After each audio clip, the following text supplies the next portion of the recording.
sure. I think last time we were talking about like Aristotle and Plato. You think we're gonna keep on talking about them? I don't know. We'll see. Did you hear my union last yesterday? I tripped. Yes, I did hear. That was a blow. I had plans to go to the SAG Bowl. I know. So, yeah. I'm sure it was on. Yeah. You know, this reminds me of the allegory of the cave a little bit. Oh yeah, walking all the way down here. Yeah. Well, nice guy.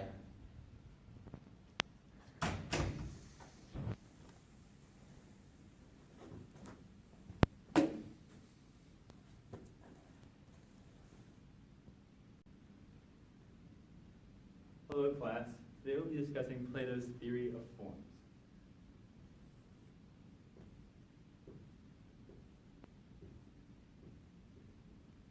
To start, he had four basic foundations of the forms. The first one being understanding,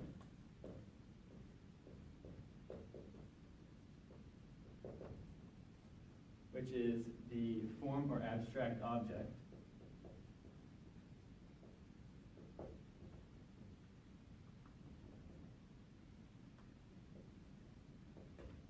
And this represents an image of itself, which would be, say, the rabbit, the actual rabbit. And then the next one is thought. This would be the original. Following thought is belief. This is also the original. And below that is imagination.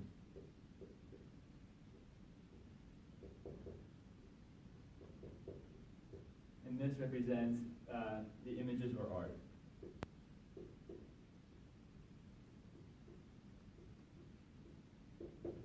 To show this we look at Plato's allegory of the cave, which tells a tale of a prisoner who is chained in a cave and is forced to stare at only the back of the cave wall. Forced to stare at the wall. Behind him, up on a higher surface, is a fire. And in front of the fire is a wall. Behind this wall, somebody holds a picture of, say, a rabbit.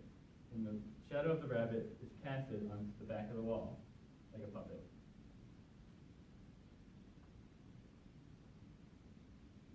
So what this guy sees his whole life is that the rabbit is what he thinks is to be true, while on the outside of the cave in the real world, there is the real rabbit.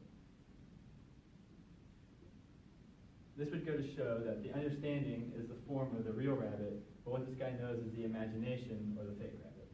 Any questions? I have a question.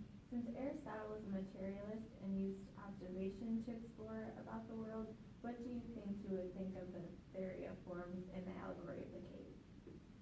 What would a skeptic think about the allegory of the cave? Let's take a look at that.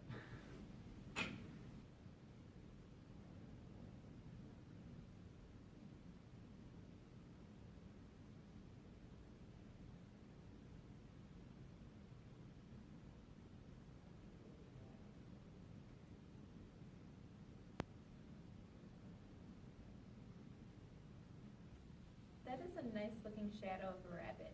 No. The rabbit we see here is not a real rabbit at all. It is instead the form of an ideal rabbit from a different universe. According to the law of identity, the rabbit is real, and although it may not be a living rabbit, it is indeed a real picture of a rabbit.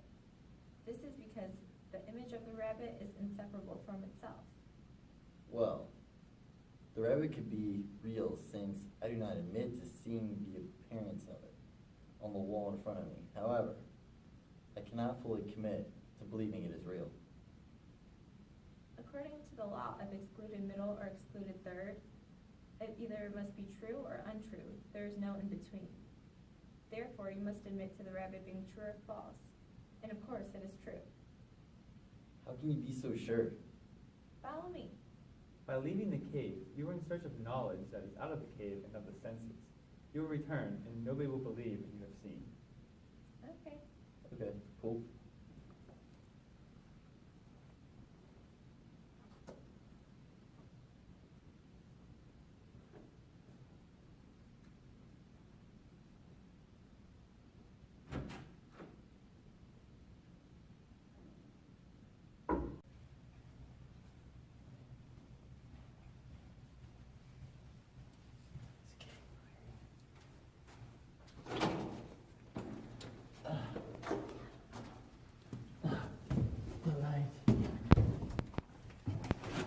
Can't see. It's just, it's reminding me.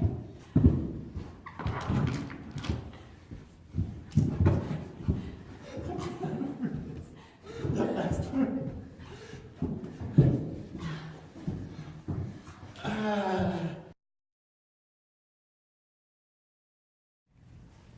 Hey, look, it's a real rabbit. Is it a real though? Why do you question it, even though it's right there in front of you? I'm a skeptic. All right, follow me.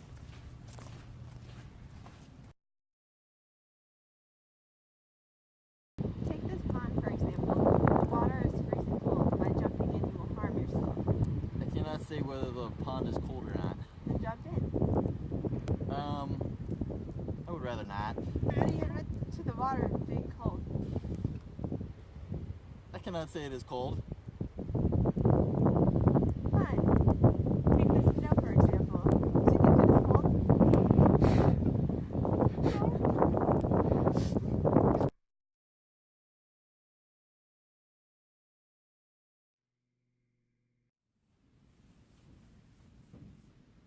So now everybody understands the allegory of the cave a little bit better? Yep. Alright, so now we're going to talk about Plato and how he acquires knowledge and the immortality of the soul. So what Plato believed about acquiring knowledge is recollection, which meaning that the soul is immortal, and that as you die, it survives the trauma of death, and it is born again with you. But through the trauma of birth, you forget everything that you learned, and you acquire everything through life as you learn it again, through recollection. That can be seen in the Phaedo. And also in the Meno is when he talks to the slave boy and slowly pulls out how to do math out of him. Yes? Didn't Aristotle believe that knowledge can be gained by experience? For example, by looking at two circles, one can determine which is more perfect. Yes. Believe that knowledge is acquired through factual evidence, and to get a perfect circle, you would use a compass. Yeah, that's what the skeptics believe. So now about the immortality of the soul. Plato believed that the soul was immortal and that it could live on forever. Aristotle believed that the soul cannot live without the body, just like there's no music without an instrument, right? Yeah, Aristotle did believe that, but Plato believed that unlike the instrument in music, the soul controls the body as the instrument would control the music, so there's a different relationship. Oh, okay. Well, what if the cycle isn't infinite and the soul wears out over time? Well, at the time that Plato made these assumptions, the world population seemed to be staying the same, so he believed that as something died, it was immediately born again. Any other questions? All right, class dismissed.